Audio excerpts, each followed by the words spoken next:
Good morning students. हम start कर रहे हैं अर्थशास्त्र 12वीं क्लास की और हमारा पहला चैप्टर है व्हाट इज़ माइक्रो इकोनॉमिक्स, जिसे हम हिंदी में व्यष्टि अर्थशास्त्र भी कहते हैं। कल इंट्रोडक्शन पार्ट में मैंने आपको ये बताया था कि व्यष्टि यानी कि हम पढ़ने जा रहे हैं एक व्यक्ति से संबंधित क्या शास्त्र हैं, और उसके बाद हम पढ़ेंगे समष्टि अर्थशास्त्र, समाज से संबंधित, पूरे देश से संबंधित। बट व्यष्टि अर्थशास्त्र को समझने से पहले हम समझे अर्थशास्त्र क्या है। अर्थ और शास्त्र दो शब्दों से जुड़कर बना है। अर्थ का मीनिंग है धन, ठीक है। हम अपनी बहुत सारी आर्थिक क्रियाएं दैनिक जीवन में करते हैं, वो सभी धन संबंधी है। और शास्त्र का अर्थ है वैज्ञानिक अध्ययन करना, कि हम इसको स्टडी करते हैं। अब स्टडी करने की ज़रूरत क्या पड़ी, धन को क्या स्टडी करना है? धन को स्टडी करने का सबसे बड़ा कारण है कि धन है एक सीमित साधन, ठीक है। ये एक साधन है। अब साधन से क्या करते हैं, देखिए साधन क्या होता है। जैसे हम गाड़ी चलाते हैं, स्कूटर चलाते हैं, ये हमारे साधन है, हम इन्हें साधन कहते हैं। ये हमें अपने डेस्टिनेशन तक ले जाते हैं। यही होता है ना, साधन का काम है हमारी ज़रूरतों को पूरा करना। यहाँ साधन किसको पूरी करते हैं? मनुष्य की आवश्यकताओं को। मनुष्य की बहुत सारी आवश्यकताएं हैं, असीमित आवश्यकताएं हैं। इसे हम कह सकते हैं कि मनुष्य की अनंत इच्छाएं हैं, बहुत सारी इच्छाएं। मैंने कल भी आप लोगों को ये बताया था कि इच्छाएं असीमित हैं। हमारा बहुत कुछ मन करता है, हम घर लें, बंगला लें, गाड़ी लें, दौलत, शोहरत, न जाने कितनी चीज़ें, अच्छे अच्छे कपड़े पहनने हैं, अच्छी अच्छी जगहों पर घूमना है, बहुत अच्छी अच्छी सेवाएं हमें प्राप्त हों, है कि नहीं। लेकिन साधन जो हैं वो सीमित हैं। यानी हमने देखा एक ही साधन के वैकल्पिक प्रयोग है। हमारे पास 10,000 रुपये हैं, 10,000 रुपये को हम बहुत सारी चीज़ों में इस्तेमाल कर सकते हैं। 10,000 रुपये में हम बच्चे की स्कूल फीस भी भर सकते हैं। 10,000 रुपये में हम कहीं घूमने जा सकते हैं। 10,000 रुपये के हम कपड़े खरीद सकते हैं। तो बहुत सारे प्रयोग हैं। वैकल्पिक का मतलब है कि बहुत सारे ऑप्शंस हैं, बहुत सारे ऑप्शंस, ठीक है। तो साधनों का प्रयोग अब कैसे किया जाए, ये स्टडी करना है इकोनॉमिक्स के अंदर, इस शास्त्र के अंदर।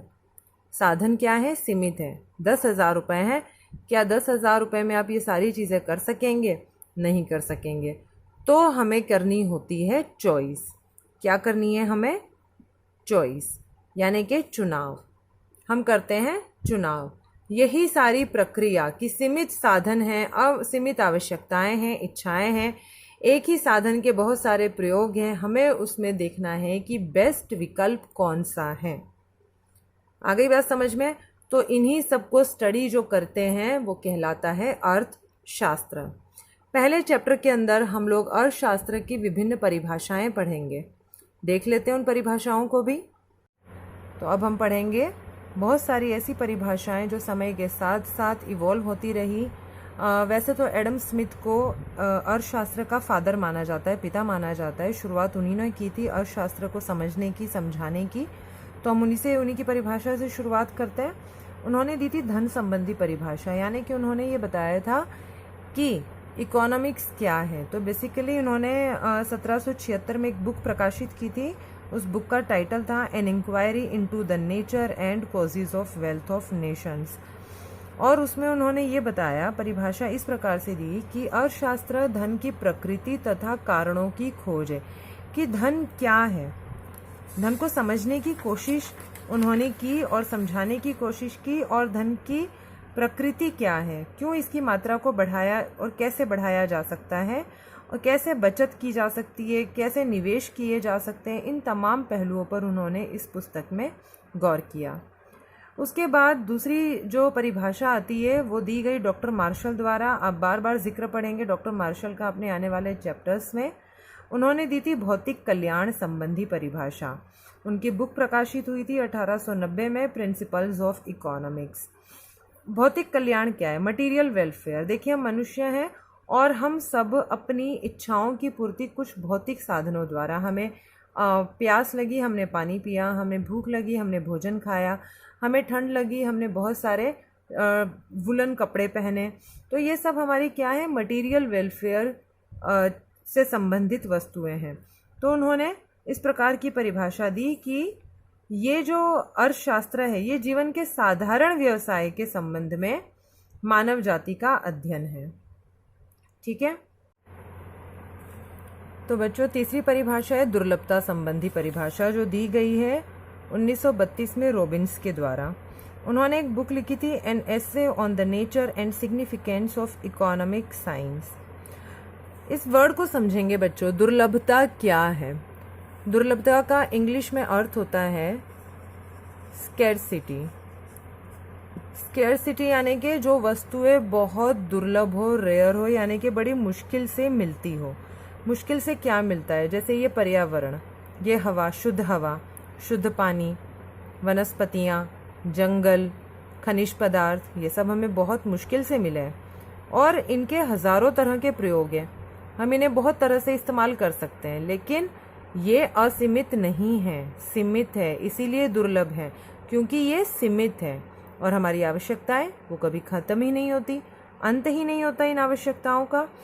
तो साधन सीमित है और इनके वैकल्पिक प्रयोग हैं। तो हम जैसे स्टार्टिंग से ही डिस्कस करते आ रहे हैं कि इच्छाएं क्या हैं। इच्छाएं हैं हमारी जो नीड्स है अनलिमिटेड। नीड्स हमारी अनलिमिटेड है, लेकिन हमारे जो सोर्स हैं उन नीड को पूरा करने के या जो रिसोर्सेज हैं वो लिमिटेड है। तो उन्होंने इससे संबंधित एक परिभाषा दी कि अर्थशास्त्र अध्ययन है कि किस प्रकार से अनलिमिटेड नीड्स का लिमिटेड रिसोर्सेज के द्वारा हम संतुष्टि तक पहुंच सकते हैं। तो बहुत ही महत्वपूर्ण थी ये परिभाषा, इसे भी हम पढ़ेंगे। इसके अलावा एक और परिभाषा आती है, ये परिभाषा आती है विकास केंद्रित परिभाषा, जो बहुत सारे नोबेल पुरस्कार विजेता अर्थशास्त्री रहे हैं, professor Samuelson, professor Peterson, professor Ferguson. उन सब ने क्या कहा कि अर्थशास्त्र है विकास केंद्रित अध्ययन। देखिए हम शुरू से क्या करते आ रहे हैं, 3 महत्वपूर्ण बातें, सीमित साधन, असीमित नीड्स, ठीक है, और फिर उनका चुनाव। अल्टीमेटली एक मनुष्य किसकी तरफ जाना चाहता है, वो जाना चाहता है संतुष्टि की तरफ। याद रखें बच्चों, ये वर्ड बहुत ही महत्वपूर्ण है। हम अल्टीमेटली पाना चाहते हैं संतुष्टि।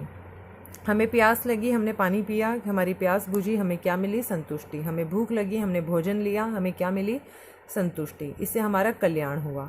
विकास कब होता है, मुझे पढ़ने की आवश्यकता है, मुझे अपना मानसिक विकास करना है, तो मैं स्कूल में जा रही हूँ, मैं शिक्षा ग्रहण कर रही हूँ, इससे संतुष्टि मिली, इससे कल्याण हुआ। मुझे किसी प्रकार की शारीरिक समस्या आ रही है, तबीयत खराब लग रही है, हॉस्पिटल जा रहे हैं, वहाँ से सेवा ले रहे हैं, तो हमें संतुष्टि मिली। तो बेसिकली उनके अनुसार अर्थशास्त्र अध्ययन है मानव व्यवहार का। कैसा व्यवहार, समझने की कोशिश कीजिए, कैसा व्यवहार।